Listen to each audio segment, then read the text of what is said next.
Dans le laboratoire du CERMEL, centre de recherche médicale de Lambaréné, seul le bruit des machines déchire le silence. Depuis 6 ans, l'équipe s'arrache les cheveux pour trouver le vaccin contre le paludisme dont l'efficacité répondra aux normes de l'OMS. Le docteur Maxime Agnonji est le référent du projet. Nous sommes dans un programme qu'on appelle vaccin de deuxième génération. On s'est tous fixé l'objectif d'avoir un vaccin qui protège à 75% au moins et dont la durée de protection sera au moins de 2 ans. De 2006 à 2014, l'équipe a travaillé sur le projet de vaccin RTSS ou Mosquérite, financé par la fondation Bill et Melinda Gates. Son efficacité est de 50%, trop faible à estimer l'OMS qui a renvoyé les chercheurs au laboratoire. Le projet de vaccin actuellement en étude à Lambaréné a pour nom scientifique PFSPZ.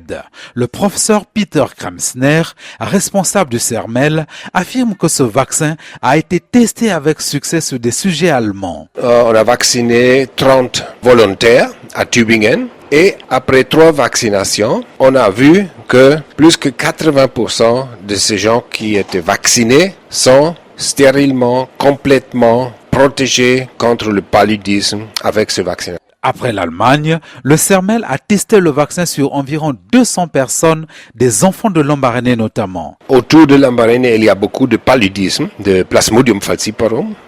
Et là, on veut bien attaquer maintenant la maladie chez les enfants. 2 tiers sont vaccinés avec le même protocole que nous avons utilisé à Tübingen. Après 1 année de suivi, on va savoir qui a eu une infection contre le paludisme. Dans 1 an, le CERMEL publiera les résultats de son étude.